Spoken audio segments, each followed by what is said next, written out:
Εκπομπή Διηγήσεις στη Φωνή της Ελλάδας. Ιστορία, τέχνη, πολιτισμός.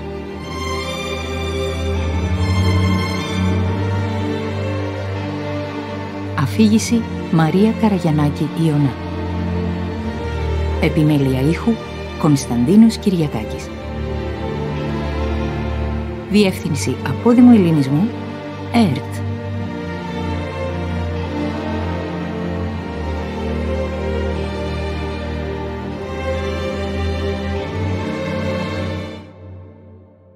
Μικρασιατική καταστροφή. Επαιτειακό αφιέρωμα σε σειρά εκπομπών. Ο ελληνικός στρατός στη Σμύρνη. Οδηγενής,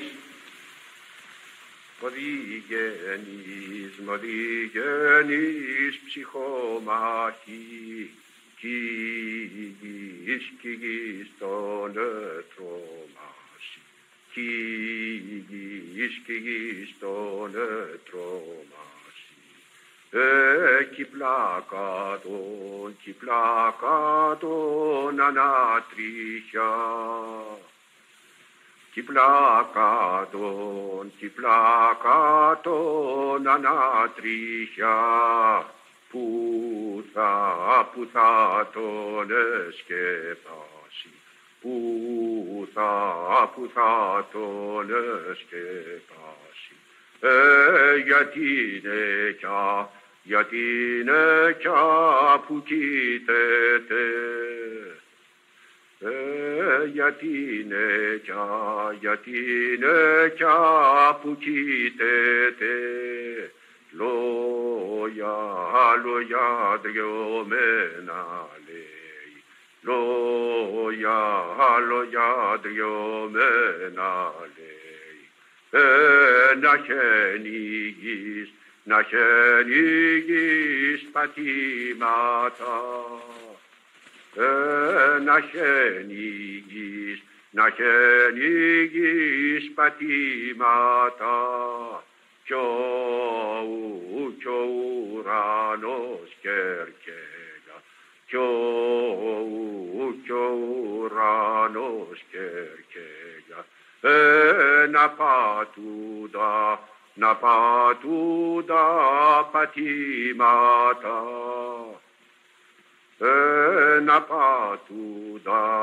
να πατούντα πατήματα, να πιάνα τα κερκέλια, να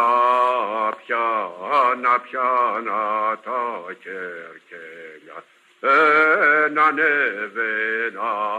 ανέβαινα στον ουρανό,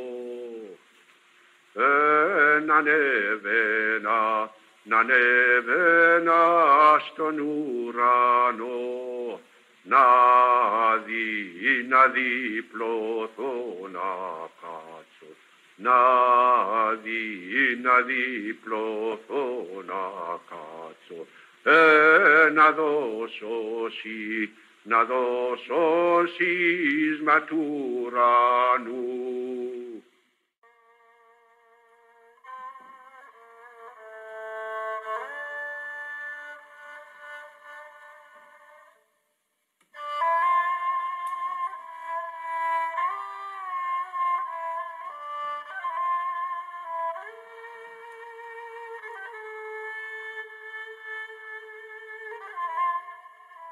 Όταν ο τότε πρωθυπουργός της Ελλάδας, Ελευθέριος Βενιζέλος, τραγουδούσε το δημοτικό άσμα «Οδηγενής», η μικρασιατική εκστρατεία είχε ξεκινήσει στην τελική της πια φάση με την απόβαση του ελληνικού στρατού στη Σμύρνη στις 2 Μαΐου 1919. Έληξε με την κατάρρευση του στρατιωτικού μετώπου στα μέσα του Αυγούστου αλλά και του Σεπτεμβρίου του 1922. Συνέπεια, οι πολυάριθμες απώλειες της ελληνικής στρατιάς και το ξερίζωμα του άμαχου ελληνισμού.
Μετά το τέλος του Πρώτου Παγκοσμίου Πολέμου και πριν από την υπογραφή της Συνθήκης των Σευρών, το Συμβούλιο της Ειρήνης ανέθεσε στην Ελλάδα την προσωρινή διοίκηση της περιοχής της Μύρνης.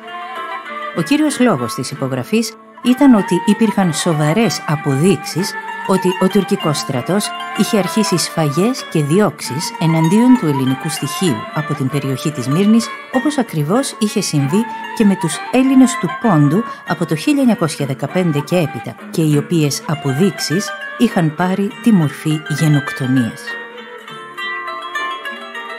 Στη Μικρασιατική εκστρατεία, η μοίρα επέλεξε να είναι οι άνδρες της πρώτης μεραρχίας, εκείνοι οι οποίοι θα υλοποιούσαν ένα μακραίωνο όνειρο του ελληνισμού. Θα πατούσαν πρώτοι τα ιερά χώματα της Μικράς Ασίας. Η σύνθεση της στρατιωτικής μονάδας στο σύνολό της είχε ως εξής: 1/38 Σύνταγμα Ευζώνων, 4ο και 5ο Σύνταγμα Πεζικού, η Μιλαρχία, πρώτη και δεύτερη μοίρα παιδινού πυροβολικού και 2 λόχοι σκαπανέων. Διοικητές της μονάδας διετέλεσαν οι ανώτεροι στρατιωτικοί: συνταγματάρχης Νικόλαος Ζαφυρίου, συνταγματάρχης Ζαφύριος Παπαθανασίου, υποστράτηγος Αθανάσιος Φράγκου και συνταγματάρχης Δημήτριος Μεσίνης.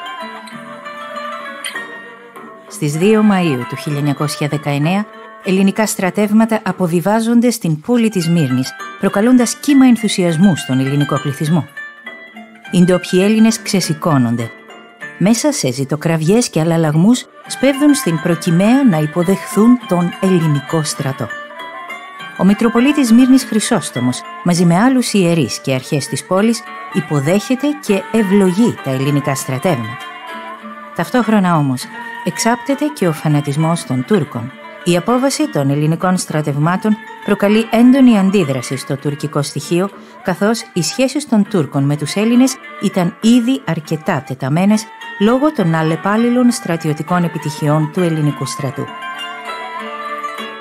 Τη δύσκολη εκείνη ώρα, η παρουσία των Ελλήνων στο εσωτερικό της Τουρκίας αναζωπήρωνε τον τουρκικό εθνικισμό, ο οποίος έβρισκε τον απόλυτο εκφραστή του στο πρόσωπο του Μουσταφά Κεμάλ, στρατηγού του τουρκικού στρατού και αναμορφωτή του παλαιού κράτους της Τουρκίας.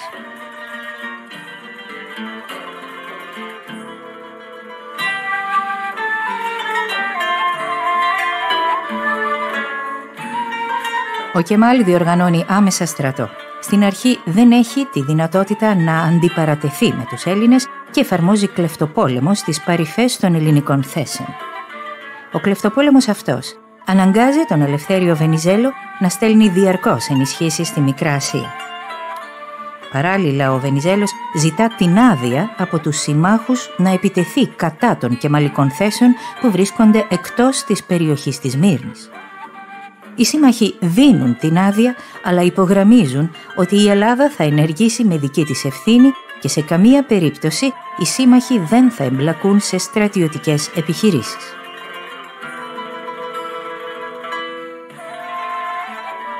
Ο ελληνικός στρατός προελάβει προς το εσωτερικό της Μικράς Ασίας, απελευθερώνοντας πόλεις και χωριά. Ο εθνικός στρατός του Κεμάλ, αλλά και άτακτοι Τούρκοι αντάρτες, τσέτες και ζαμπέκια, προβαίνουν σε άνευ προηγουμένου ομότητες, σε σφαγές και βιοπραγίες εις βάρος του ελληνικού πληθυσμού, αποδεκατίζοντας ολόκληρα χωριά. Οι νεκροί ανέρχονται στους 4.000 μόνο στο Αηδίνι, την πιο πλούσια και ανεπτυγμένη πόλη κοντά στη Σμύρνη.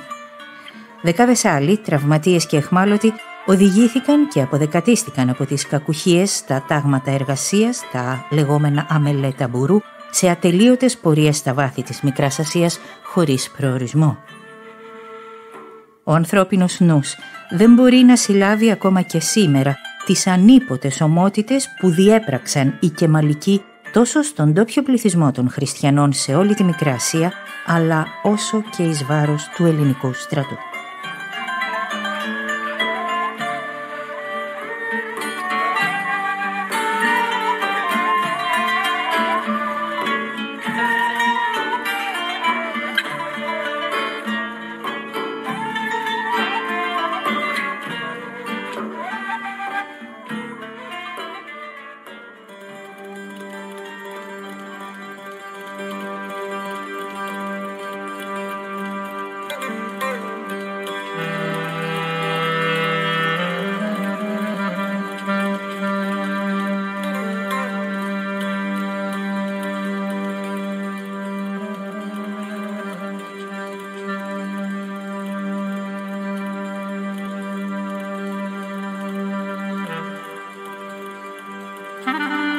να τι αναγράφεται ως πολύτιμη μαρτυρία σε ένα μέρος της έκθεσης που συνέταξε ο συνταγματάρχης Παπαθανασίου και στην οποία καταγράφει τις βιαιοπραγίες, τους ανίποτους βασανισμούς και τις σφαγές που διέπραξαν οι Τούρκοι στρατιώτες σε Έλληνες στρατιώτες και άμαχο πληθυσμό, δηλώνοντας την τραγική κατάσταση που διαδραματίστηκε την εποχή εκείνη μόνο για την περιοχή του Αηδινίου και της Περγάμου ως δήλωση.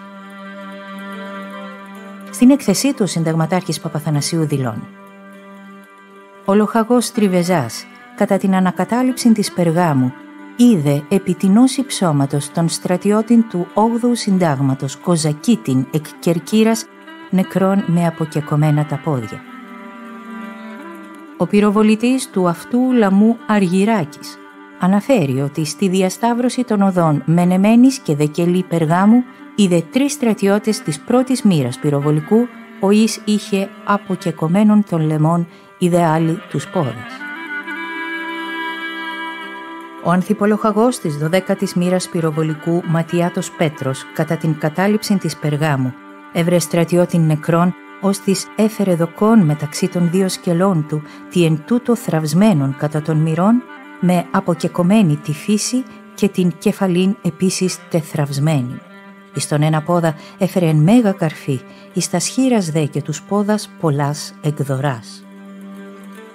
Ο υπολοχαγός Θεοδωρακόπουλος Αθανάσιος και ανθιπολοχαγός Νικολάου Μιλτιάδης είδον επί της προς Πέργαμον οδών τα πτώματα 2 στρατιωτών με τα σκεφαλάς τεθραυσμένας διακτυπημάτων, τους οφθαλμούς εξοριγμένους, τα σερινάς αποκεκομένας, ώστε καθίστατο αδύνατος η αναγνώρισης αυτών. Τι αυτά δε πτώματα και εις τι αυτήν κατάσταση συνήντησαν περί τα 60 κατά την από Πέργαμον πορείατον. Ο Ανθιπίατρος Οικονόμου Χρήστος του 5ου Συντάγματος αναφέρει εκτός των άλλων ότι εις τινά παρά το Κέπετζι Χαράδραν έβρε 24 πτώματα, ον 3-4 ανήκων εις άνδρας, τα δε υπόλοιπα εις γυναίκας και παιδεία. Πάντα έφερον σημεία θηριωδών κακώσεων, εξοριγμένους τους οφθαλμούς, αποκεκομένους τους μαστούς και τα μόρια. 2 δε έγκυοι γυναίκες με διηνυγμένα στα σκυλίας. Εν γέννη, η υπτία θέση των γυναικών και η αντίθετος των ανδρών εμαρτύρουν ότι της κατακρεουργήσεως είχαν προηγηθεί κτηνώδεις βιασμοί. Ο στρατιώτης Μόγλου Μιχαήλ, του δεύτερου λόχου 4ου Συντάγματος, είδε στρατιώτη του Συντάγματός του ούτινος το πτώμα ή το κρεμασμένον από τινός δένδρου με τους πόδας προς τα άνω, φέρον πολλούς λογχισμούς και με εσχισμένην την κοιλίαν.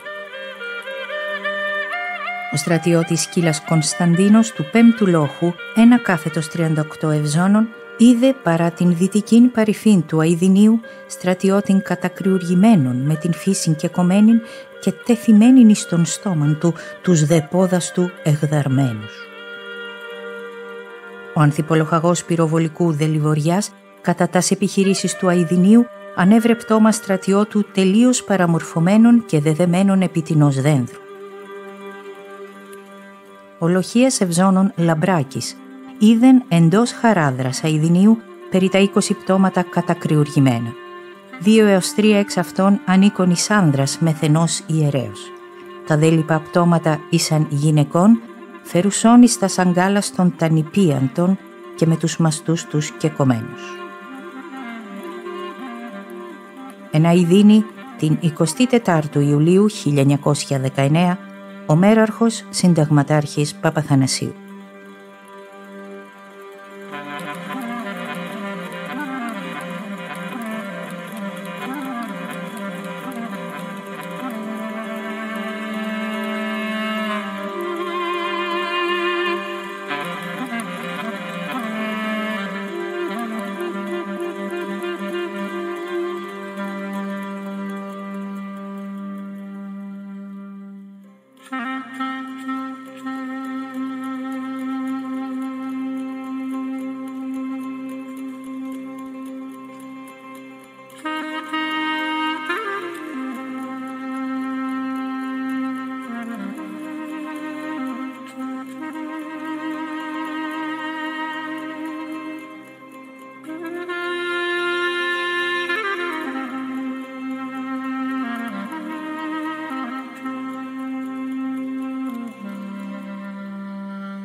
Πώς δρομολογήθηκε όμως η παρουσία του ελληνικού στρατού στη Μικρά Ασία με τόσο τραγικά αποτελέσματα, συνοδευόμενη με τόσες ιδεχθείς φρικαλαιότητες αποτυπωμένες σε επίσημες εκθέσεις των ανώτερων αξιωματικών του ελληνικού στρατού?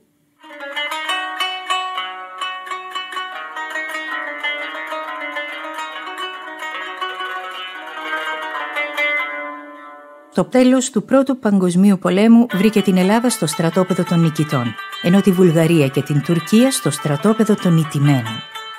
Γρήγορα διαφάνηκαν οι πρώτες διαφορές ανάμεσα στους νικητές. Ιδιαίτερα στα ζητήματα που αφορούσαν την Οθωμανική Αυτοκρατορία, η Βρετανία είχε εντελώς διαφορετικές επιδιώξεις από τη Γαλλία και την Ιταλία. Ο Ελευθέριος Βενιζέλος, ο οποίος ήδη από το τέλος του 1918 είχε φροντίσει με υπόμνημά του στη συνδιάσκεψη ειρήνης των Παρισίων να παρουσιάσει το σύνολο των ελληνικών διεκδικήσεων, πίεζε συνεχώς τους συνέδρους να προστατέψουν τους χριστιανούς της Οθωμανικής Αυτοκρατορίας. Προς την κατεύθυνση αυτή παρουσίασε τον ελληνικό στρατό ως τη μόνη συγκροτημένη δύναμη στην περιοχή ικανή να επιβάλλει την ειρήνη.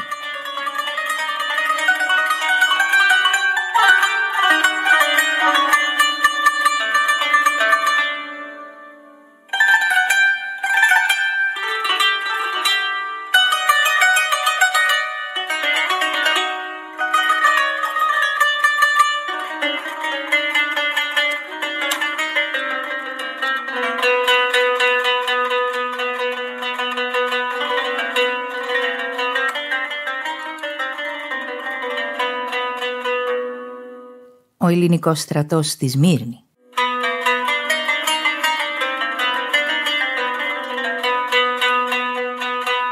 Η συνδιάσκεψη των Παρισίων έδωσε εντολή στον Ελευθέριο Βενιζέλο να αποστείλει στρατό στη Σμύρνη στις 6 Μαΐου 1919 με το νέο ημερολόγιο. Η εντολή δόθηκε καθώς υπήρχαν πληροφορίες για επικείμενες σφαγές των χριστιανών, αλλά στην πραγματικότητα επρόκειται περισσότερο για απόρρια των ενδοσυμμαχικών συγκρούσεων παρά για απόφαση στήριξης των ελληνικών διεκδικήσεων. Κύριος στόχος ήταν να περιοριστούν οι επεκτατικές βλέψεις των Ιταλών, οι οποίοι είχαν ήδη καταλάβει την ατάλεια μέσω της ελληνικής στρατιωτικής παρουσίας στην περιοχή της Μύρνης. Τα πρώτα τμήματα του ελληνικού στρατού, πρώτη ελληνική μεραρχία όπως αναφέραμε υπό το συνταγματάρχη Ζαφυρίου, αποβιβάστηκαν στην προκυμαία της Μύρνης το πρωί της 15ης Μαΐου 1919, 2 Μαΐου με το παλαιό ημερολόγιο. Ήταν η απαρχή μιας τρίχρονης περιπέτειας που έμελε να σφραγίσει με τον πιο τραγικό τρόπο την νεότερη ελληνική ιστορία.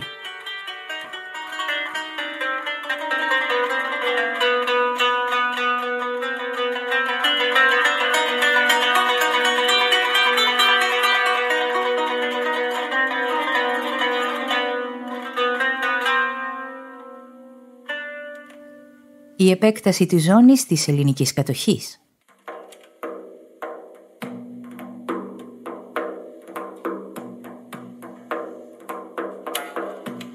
Παρά την προσπάθεια των ελληνικών αρχών κατοχής σε διάφορες συνοικίες της Μύρνης, σημειώθηκαν συγκρούσεις ανάμεσα σε Τούρκους και Έλληνες, στις οποίες σκοτώθηκαν 73 άνθρωποι και δεκάδες τραυματίστηκαν, οι περισσότεροι Τούρκοι.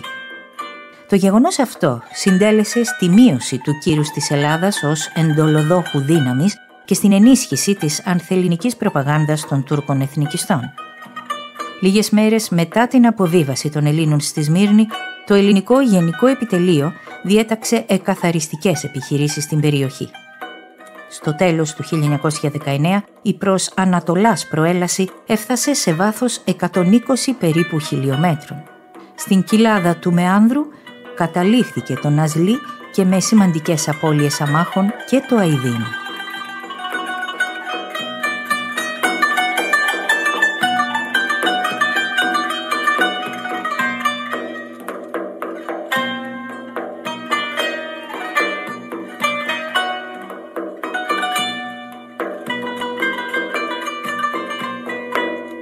Η τουρκική αντίδραση και η συνθήκη των Σευρών.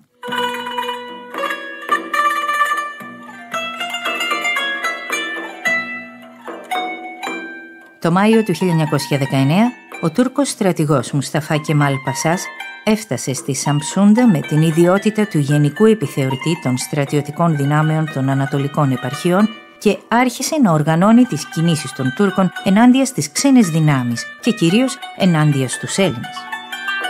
Τον Απρίλιο του 1920 σχηματίστηκε στην Άγκυρα μια επαναστατική κυβέρνηση, η οποία δεν αναγνώριζε ουσιαστικά το Σουλτάνο.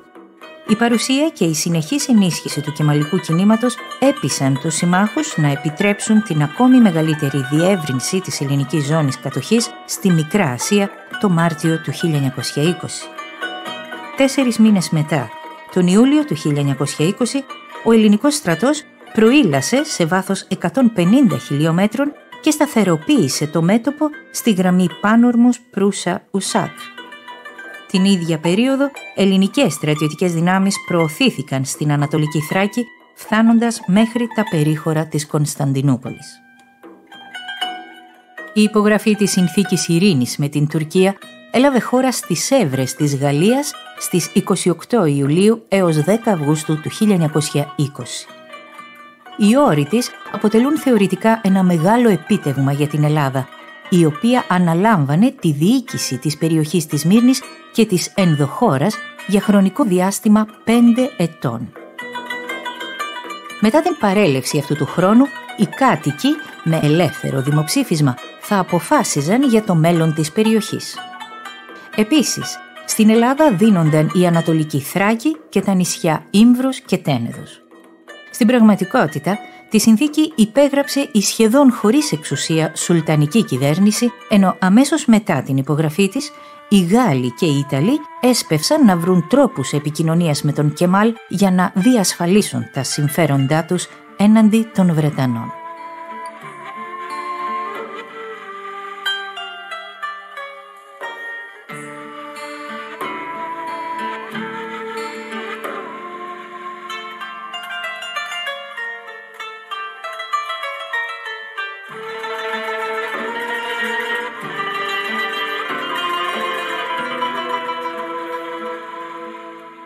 Η πτώση του Ελευθερίου Βενιζέλου.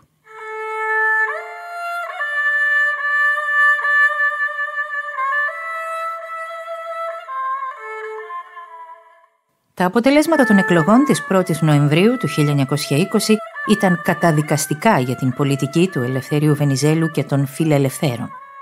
Αν και συνολικά το κόμμα του έλαβε μερικές χιλιάδες ψήφους περισσότερες από αυτές της Ηνωμένης Αντιπολίτευσης, λόγω του ισχύοντος εκλογικού συστήματος, οι αντίπαλοι του πέτυχαν καθαρή νίκη.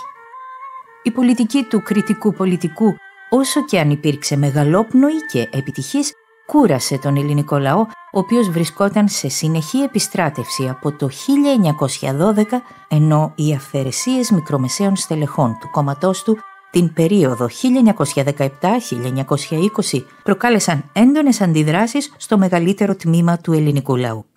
Επίσης, έγινε φανερό ότι η εφαρμογή της συνθήκης των Σευρών εξαρτιόταν από την αποτελεσματικότητα των ελληνικών όπλων, απαιτώντας νέες θυσίες, ενώ τα κόμματα της αντιπολίτευσης έκαναν έντονα λόγο για αποστράτευση.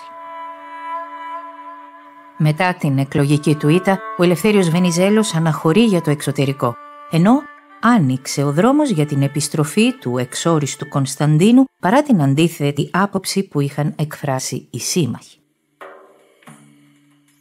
Η επιστροφή του Κωνσταντίνου και οι κυβερνήσεις Δημητρίου Ράλη και Νικολάου Καλογερόπουλου.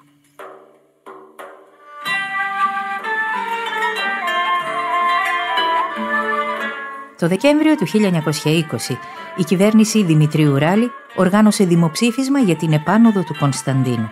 Λίγο πριν τη διεξαγωγή του, οι σύμμαχες χώρες διεμήνυσαν ότι η ενδεχόμενη επιστροφή του γερμανόφιλου βασιλιά θα τις αποδέσμευε από τις υποχρεώσεις τους προς την Ελλάδα. Δήλωσαν επίσης ότι ήταν αποφασισμένες να διακόψουν κάθε οικονομική υποστήριξη προς την κυβέρνηση της Αθήνας. Τελικά, η επιστροφή του εξόριστου Κωνσταντίνου πρόσφερε τα αναγκαία προσχήματα στους Γάλλους και τους Ιταλούς για να αποδεσμευθούν από τη συνθήκη των Σευρών και να επιδιώξουν την προσέγγιση της Κεμαλικής Τουρκίας. Την επάνωδο των φιλοβασιλικών κομμάτων στην εξουσία ακολούθησαν μεγάλες εκαθαρίσεις στη δημόσια διοίκηση και στο στρατό. απομακρύνθηκαν από το στράτευμα πολύ ανώτεροι, κυρίως αξιωματικοί, ενώ επανήλθαν στις τάξεις του στρατού πολύ απότακτοι της περίοδου 1917-1920.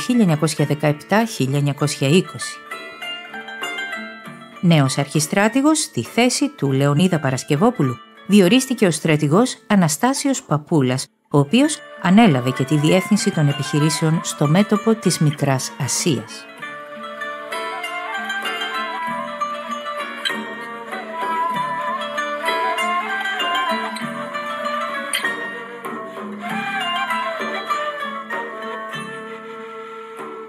Η διπλωματική αντεπίθεση του Κεμάλ και η ελληνική απάντηση.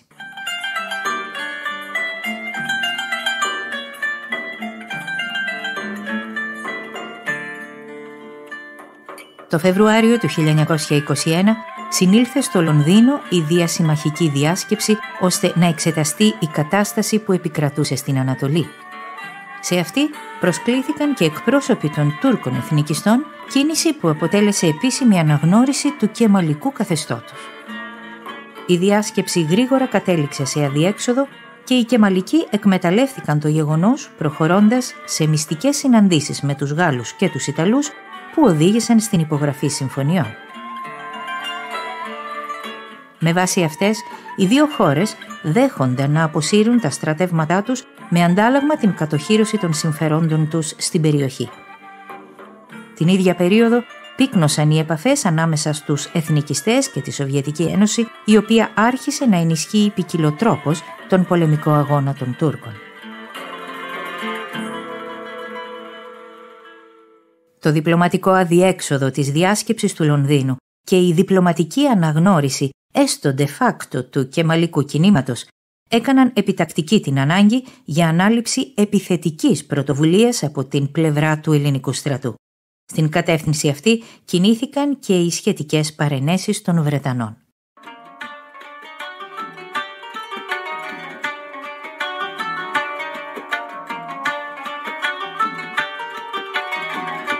Το Μάρτιο του 1921 το ελληνικό στρατηγείο διέταξε ολομέτωπη επίθεση με αντικειμενικό σκοπό την κατάληψη δύο μεγάλων συγκοινωνιακών κόμβων, του Εσκή Σεχίρ στο βορρά και του Αφιόν Καραχισάρ στο νότο. Στο νότιο τομέα του μετώπου, το πρώτο σώμα στρατού κατέλαβε εύκολα το Αφιόν Καραχισάρ. Στο βόρειο τομέα όμως, το τρίτο σώμα στρατού συνάντησε μεγάλη αντίσταση στην περιοχή Ινωνού και αναγκάστηκε να υποχωρήσει προς την Προύσα. Η ανάγκη ευθυγράμμισης του μετώπου συμπαρέσυρε σε οπισθοχώρηση προς Ουσάτ και το τρίτο σώμα στρατού. Από την αποτυχημένη έκβαση των επιχειρήσεων προέκυψε κυβερνητική κρίση.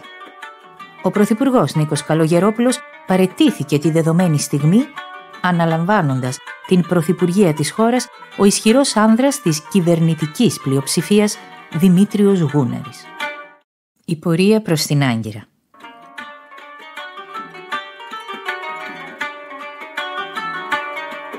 Οι στρατιωτικές αποτυχίες του Μαρτίου του 1921 επιδίνωσαν τη διεθνή θέση της Ελλάδας προς όφελος των Τούρκων. Ήταν πλέον φανερό πως ο διεθνής παράγοντας προετοίμαζε νέα ειρηνευτική διάσκεψη με τελικό στόχο την εκπόνηση σχεδίου που μεταξύ άλλων θα προέβλεπε εκένωση από τον ελληνικό στρατό της Μικράς Ασίας. Η ελληνική ηγεσία, που σε καμία περίπτωση δεν ήταν διατεθειμένη να εγκαταλείψει τη Μικρά Ασία, αποφάσισε την ανάληψη ευρείας κλίμακας πολεμικής δράσης για να επιτύχει αποφασιστική νίκη επί των Τούρκων και η οποία θα αποτελούσε διαπραγματευτικό πλεονέκτημα στη συνδιάσκεψη που προετοιμαζόταν.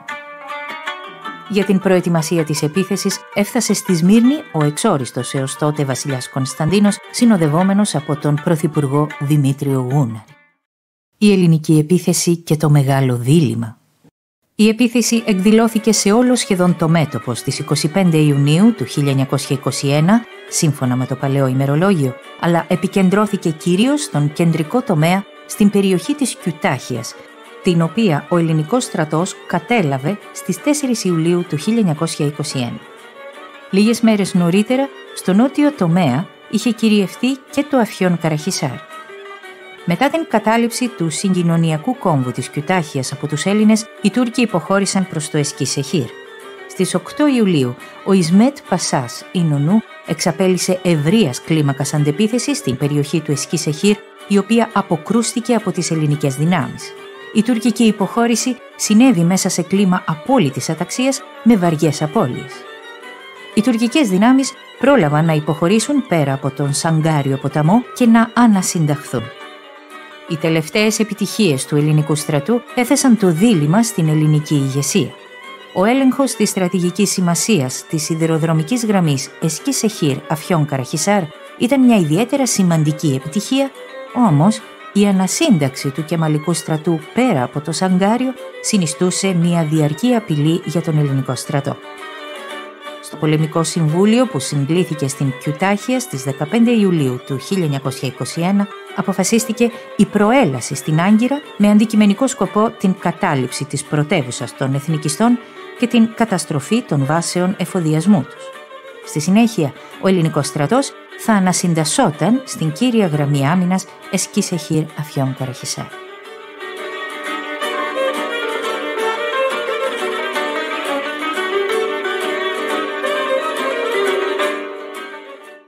Η μάχη του Σαγκάριου.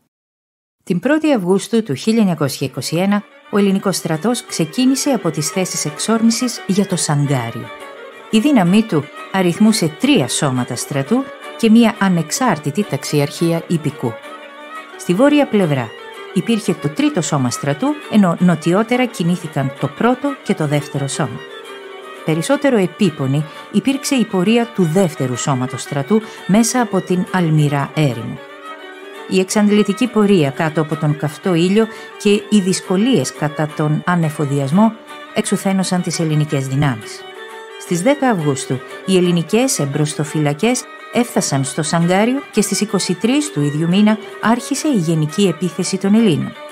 Σημαντικό σημείο του ελληνικού επιτελικού σχεδίου αποτελούσε η υπερκέραση της τουρκικής παράταξης στην περιοχή του Καλεγκρότο, η οποία στη συνέχεια θα οδηγούσε σε κύκλωμα όλων των τουρκικών δυνάμεων. Όμως, η συγκεκριμένη ενέργεια, εξαιτίας της καθυστέρησης και των περιορισμένων αριθμητικά δυνάμεων, απέτυχε στις 18 Αυγούστου του 1921.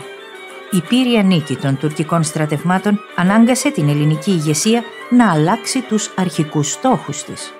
Αποφασίστηκε η υποχώρηση του ελληνικού στρατού στη γραμμή Εσκι Σεχίρ Αφιόν Καραχισάρ. Στις 31 Αυγούστου του 1921, η ελληνική στρατιά πέρασε στη δυτική όχθη του Σαγκάριου με υποδειγματική τάξη. Η πιο επική φάση της εκστρατείας στη Μικρά Ασία, η πορεία προς την Άγκυρα, είχε μόλις τερματιστεί.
Η τελευταία νικηφόρα μάχη του ελληνικού στρατού το 1921.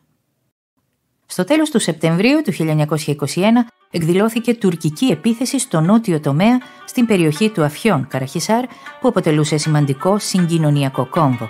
Αντικειμενικός σκοπός των τουρκικών στρατευμάτων ήταν να αποκόψουν τις γραμμές ανεφοδιασμού του νότιου συγκροτήματος των μεραρχιών. Η μάχη του Αφιόν Καραχισάρ διήρκησε με μικρά διαλύματα περίπου μια εβδομάδα. Ο τουρκικός στρατός στη συνέχεια υποχώρησε και πάλι πίσω από τον Σαγκάριο. η ελληνική γραμμή του μετώπου σταθεροποιήθηκε ανάμεσα στην Κίο, το Εσκή Σεχήρ, το Αφιόν Καραχισάρ και τον ποταμό Μέανδρο και είχε συνολικό μήκος 700 περίπου χιλιόμετρα.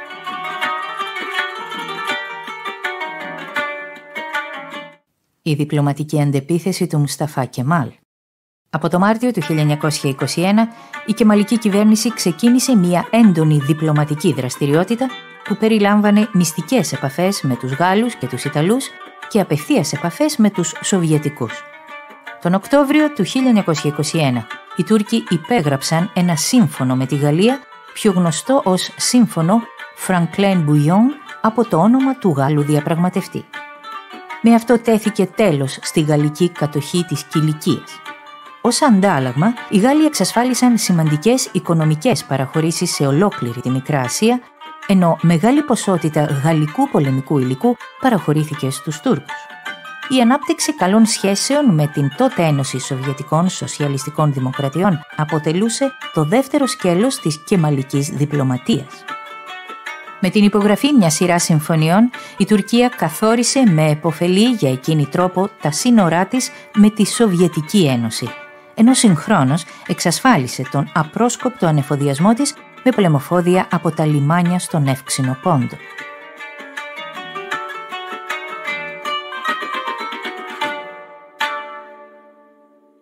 Λίγο πριν την καταιγίδα.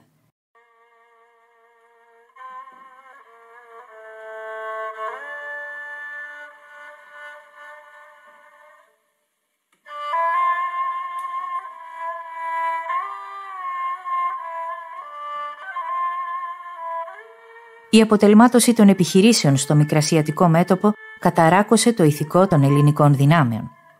Τα τεράστια οικονομικά προβλήματα που συνεπαγόταν η συντήρηση της στρατιάς ανάγκασαν την κυβέρνηση να προχωρήσει με εισήγηση του αρμόδιου Υπουργού Πρωτοπαπαδάκη σε διχοτόμηση του νομίσματος, ενέργεια που προκάλεσε γενική δυσφορία στη χώρα.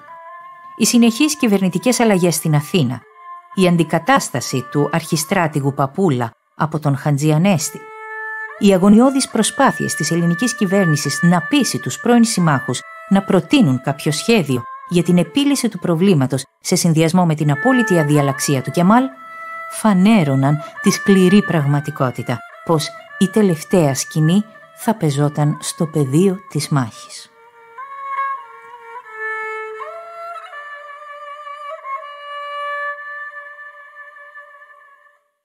Τουρκική επίθεση και ελληνική υποχώρηση.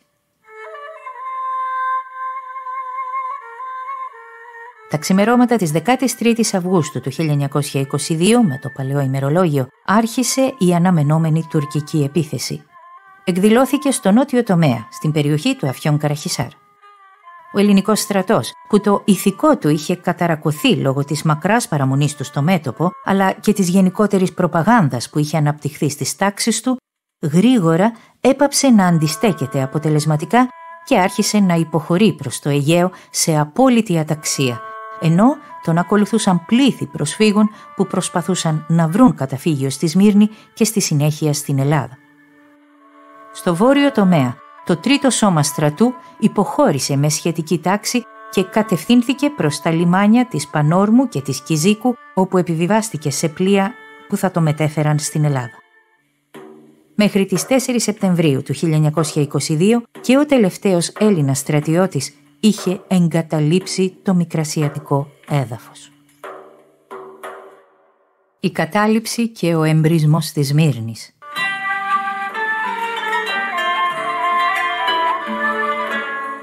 Η διάσπαση του μετώπου γέμισε ανησυχία τους κατοίκους της Σμύρνης. Η κατάσταση διαρκώς χειροτέρευε με την αυξανόμενη άφιξη στη Σμύρνη χιλιάδων προσφύγων. Στις 19 Αυγούστου του 1922, ο ύπατος αρμοστής Αριστίδης Τεργιάδης διέταξε τους υπαλλήλους της αρμοστίας που ήταν διασκορπισμένοι σε ολόκληρη την ελληνική ζώνη κατοχής να συγκεντρωθούν στη Σμύρνη. Παράλληλα άρχισαν να συγκεντρώνονται στο λιμάνι της πόλης της Σμύρνης πολεμικά πλοία των μεγάλων δυνάμεων για να προστατεύσουν τα μέλη των ξένων παροικιών. Στις 26 Αυγούστου, τα υπολείμματα του ελληνικού στρατού συγκεντρώθηκαν στη Χερσόνησο της Ερυθρέας έτοιμα να εγκαταλείψουν τη Μικρά Ασία. Την ίδια μέρα έσπευσε να εγκαταλείψει τη Σμύρνη και ο ύπατος αρμοστής Αριστίδης Στεργιάδης. Στις 27 Αυγούστου με το παλαιό ημερολόγιο μπήκαν στην πόλη τουρκικά στρατεύματα και εγκαταστάθηκε τουρκική διοίκηση υπό τον Νουρεντίν Πασά. Το απόγευμα της ίδιας ημέρας, ο Νουρεντίν Πασάς παρέδωσε στον τουρκικό όχλο το Μητροπολίτη Σμύρνης Χρυσόστομο και μαζί του αρκετά μέλη της δημογεροντίας της πόλης, οι οποίοι, αφού υπέστησαν φρικτά βασανιστήρια στους δρόμους της Σμύρνης, θανατώθηκαν φρικτά. Ακολούθησαν βιαιοπραγίες και ομότητες που κράτησαν έως τις επόμενες μέρες. Το απόγευμα της 31ης Αυγούστου εκδηλώθηκε πυρκαγιά στην αρμενική συνοικία της πόλης. Η φωτιά ήταν προφανώς προμελετημένη και την ευθύνη πιθανότατα έφεραν οι τουρκικές αρχές, καθώς ανεξάρτητοι παρατηρητές, κυρίως Αμερικανοί αυτόπτες μάρτυρες, είδαν Τούρκους στρατιώτες να μεταφέρουν δοχεία με πετρέλαιο στην αρμενική συνοικία. Η πυρκαγιά γρήγορα επεκτάθηκε στην ελληνική συνοικία. Πολλοί κάτοικοι στην προσπάθειά τους να απομακρυνθούν εμποδίστηκαν δυναμικά από Τούρκους στρατιώτες. Οι αρχές δεν έλαβαν κανένα μέτρο για την κατάσβεση της πυρκαγιάς. Ήταν φανερή η επιδίωξή τους να καταστραφεί το οτιδήποτε. Καθώς η φωτιά μενόταν, χιλιάδες κάτοικοι προσπαθούσαν να εγκαταλείψουν τη Σμύρνη με κάθε μέσο. Συνέπεια όλων αυτών, ο τραγικός θάνατος εκατοντάδων ανθρώπων, ενώ τα πληρώματα των ξένων πολεμικών πλοίων παρακολουθούσαν τις δραματικές σκηνές που εκτιλήσονταν μπροστά τους χωρίς να επεμβαίνουν.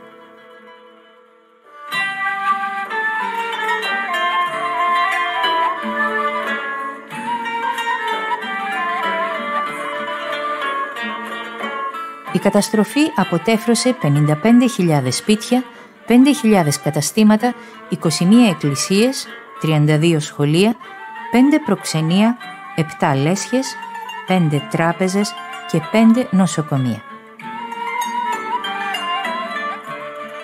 Μέχρι την 17η Σεπτεμβρίου του 1922, όλοι οι χριστιανοί κάτοικοι της Σμύρνης, Έλληνες και Αρμένοι, είχαν εγκαταλείψει την πόλη, ενώ χιλιάδες Έλληνες είχαν μεταφερθεί στην Ανατολία ως όμηροι.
Η Επανάσταση πλαστήρα γονατά, η δίκη και η εκτέλεση των 6.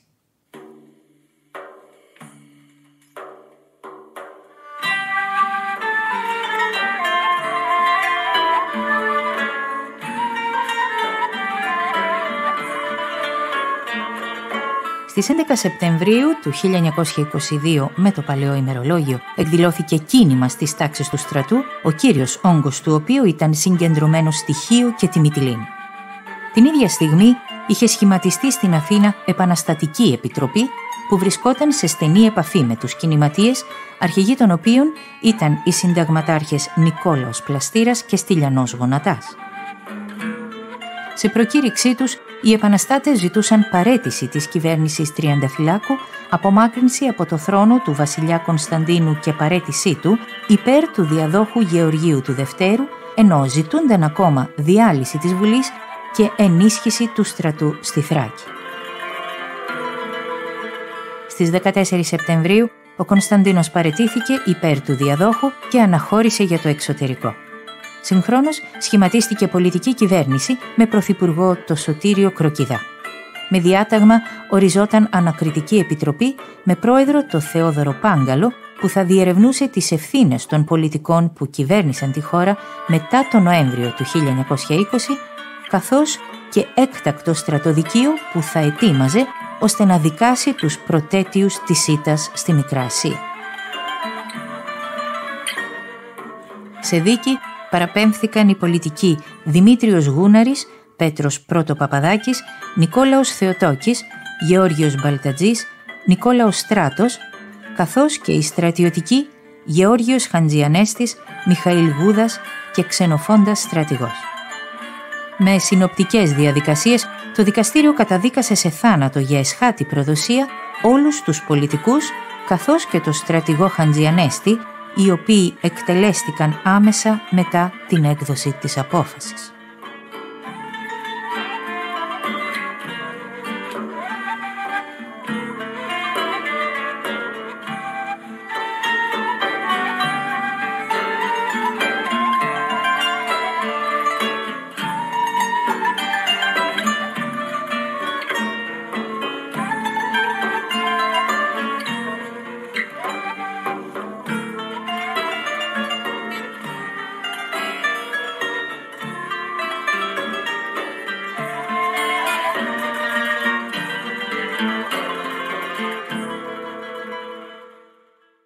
Οι διαπραγματεύσεις της Λοζάνης και η ανταλλαγή των πληθυσμών.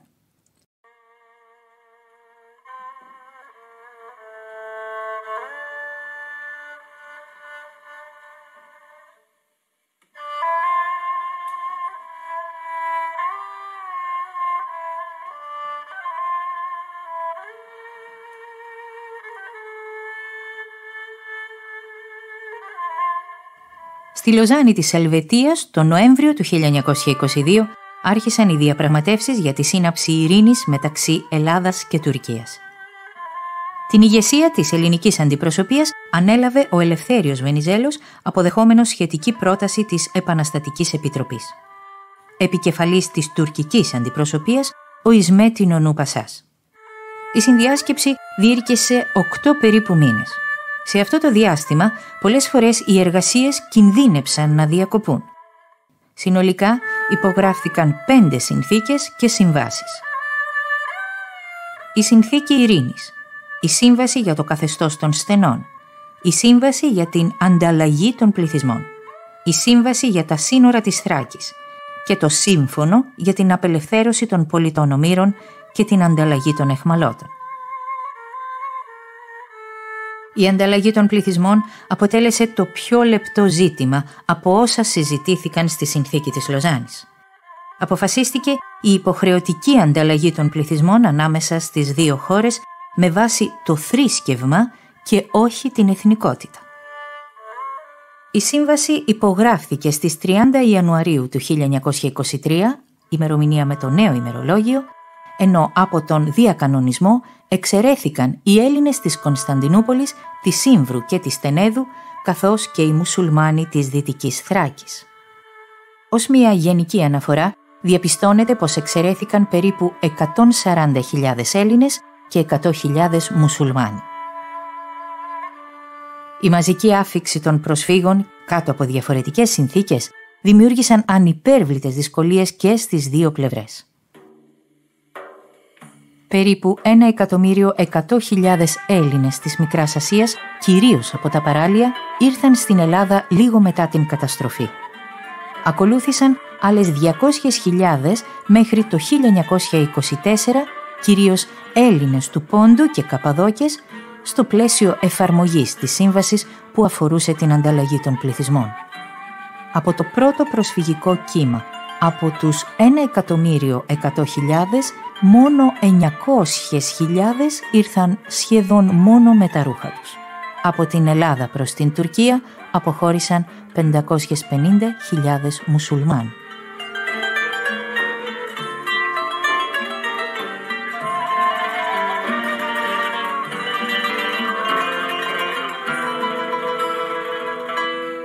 Οι βασικοί όροι της συνθήκης της Λοζάνης. Η σύμβαση υπογράφηκε στις 30 Ιανουαρίου του 1923 και υλοποιήθηκε υπό την αιγίδα της Κοινωνίας των Εθνών, ενώ οι βασικοί της όροι προέβλεπαν.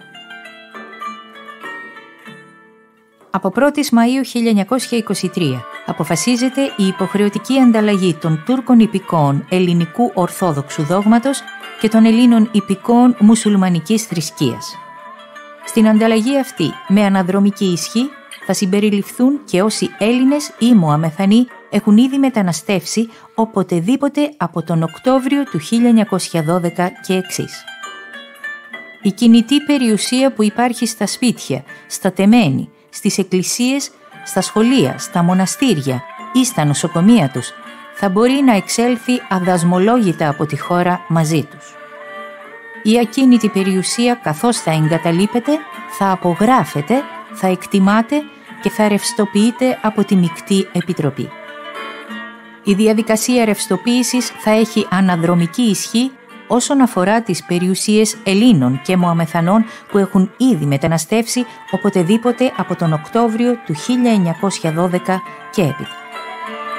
Η Μεικτή Επιτροπή θα αποτελείται από 2 Τούρκους, 2 Έλληνες και 3 υπηκόους χωρών που έμειναν ουδέτερες στη διάρκεια του Παγκόσμιου Πολέμου. Οι 3 τελευταίοι θα επιλέγονται από την Κοινωνία των Εθνών.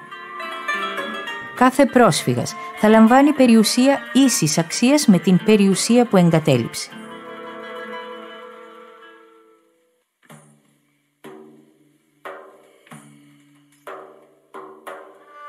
Η αποτίμηση της συνολικής αξίας των εγκαταλελειμμένων περιουσιών σε αμφότερες τις χώρες θα συνιστά κρατικό χρέος και μόνο μεταξύ της Τουρκίας και της Ελλάδος.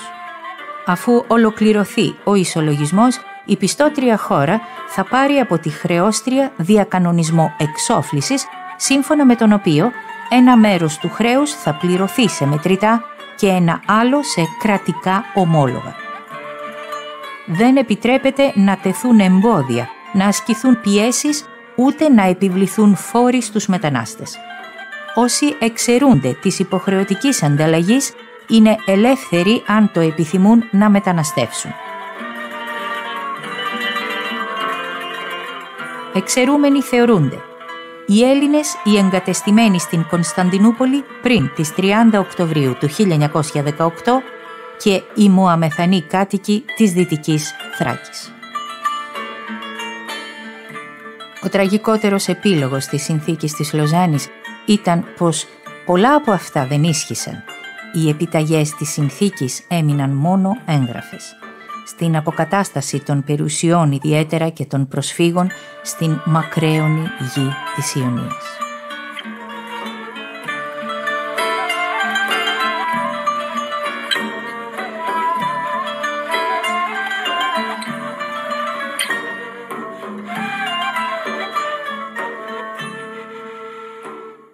Πηγές εκπομπής. agiasofia.blog.gr Δελφίνη 1922 GR Session Μικρασιάτικα.